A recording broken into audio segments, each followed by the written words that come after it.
Sun's coming up, the drinks are hot, and now it's time for our first cup. Today, perfect.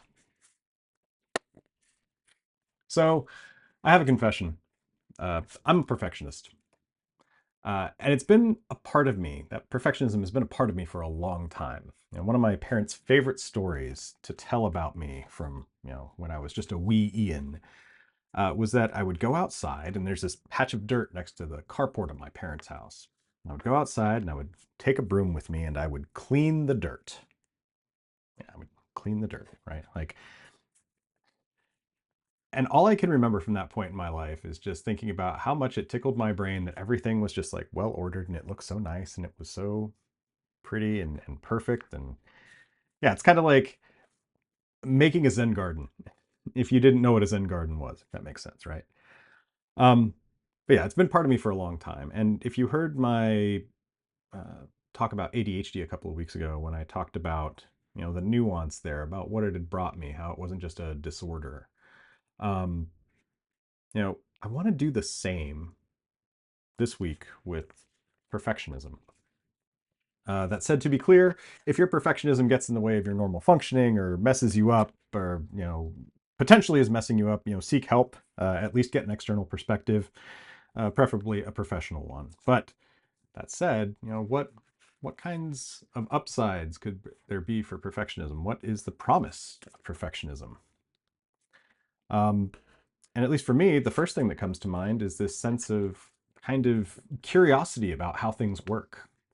When I was a kid, well, actually, be really more between being a kid and a young adult, I worked with my hands a lot. I built things, I fixed things, right? I mentioned my dad was an air conditioning mechanic. I worked with him a lot, did a bunch of other stuff, right? And working with my hands was a great way to channel my tendencies um, towards order and betterment, right? When you're on a job site, things just have to be made to work, right? Like they just they just need to work. You show up to a customer's house, air conditioning's broken, got to find a way to fix it, right?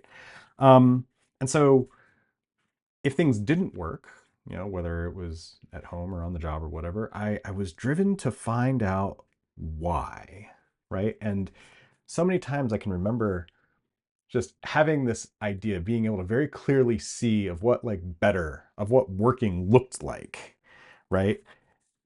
And I had to figure out how to get there. Um, and I was happy to do so. In fact, I became comfortable doing so, right? Because when you're working with your hands and it's a very clean cut, clear cut, get from point A to point B, make this thing fly. Um, you learn about a lot about how to make things fly, right? And I think that can support curiosity a lot, um, which I'm really thankful for, to be honest. But kind of on the other side of that, when I started graduate school, I noticed that I was different in this kind of with this curiosity, right? Because I was no longer in the world of things anymore. Though I still found a lot of joy in working with theory and thoughts, right?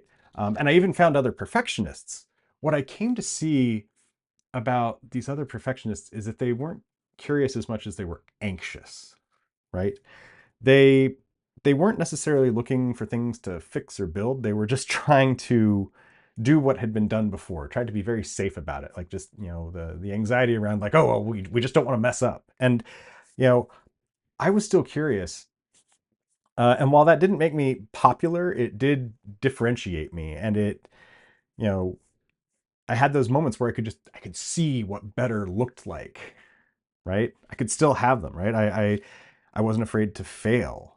I wasn't afraid to explore. I didn't really have any idols, right? I wasn't afraid to find something better because I wanted it to be more perfect, right? And that idea of betterment, just overall. I mean, like perfectionism, like if you think about it, is kind of betterment taken to the extreme, but I think it deserves talking about because I really think matured perfectionism is like the fuel of betterment, right? Like I've got enough experience now across life or whatever to know that if I'm responsible about what I'm doing, right? And especially if I'm working with people of a similar mind, that betterment is not only possible, but it's likely, right? And that can be with work, it can be with, social groups, it can be with spirituality, it can be with my body, right? You know, and I think this is an important point because, as someone who believes in the social construction of reality, right? This is why choosing the people that you work with on different things is so important, right? Anxious perfectionism pushes people towards not fucking up, right? Towards not necessarily towards betterment, but just towards kind of like not messing up, right? Curious perfection says like, let's build something better, right?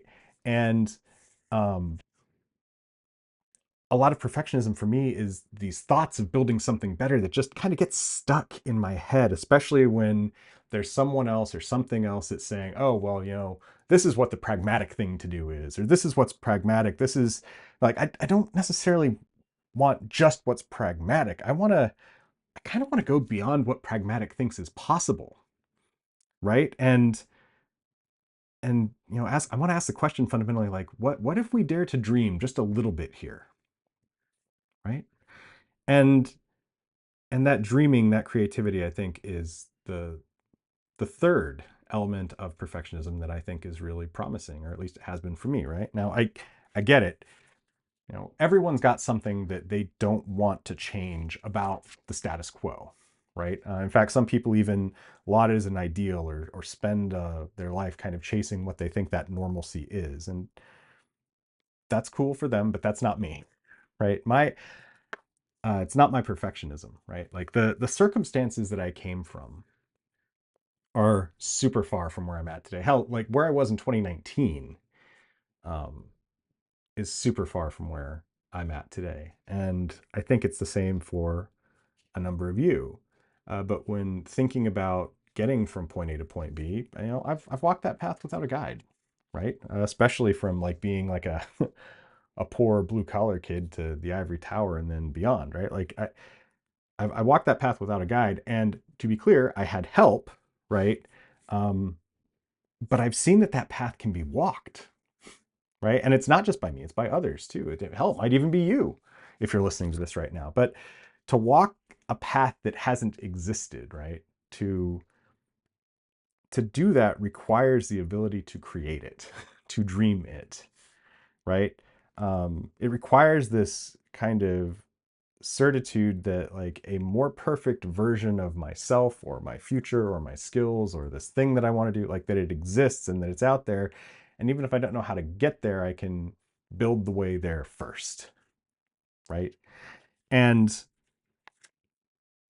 that's that's because of my perfectionism, and maybe this creativity, maybe this part of it is, maybe it's a natural extension, a natural child even of like curiosity and betterment. But I think that that creativity, that ability to dream is an integral part of a healthy perfectionist family, as it were. And that's really how I understand perfectionism, at least at this moment in my life. Um, it's a family that has seen so much change, but it's also been so supportive of me as I have evolved, and it continues to, right? That curiosity, understanding how things work, the sense of betterment, and the sense of being able to dream and be creative, like that's just buoyed so much of my life, and to be honest, those things are, I'm going to be relying on the support of those things going forward, right? Because this world, I fundamentally believe this world is ours, right? um, Even if it is far from perfect.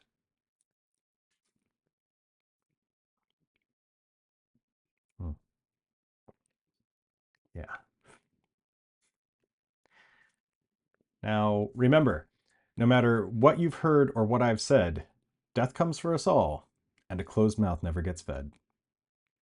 We'll speak again soon.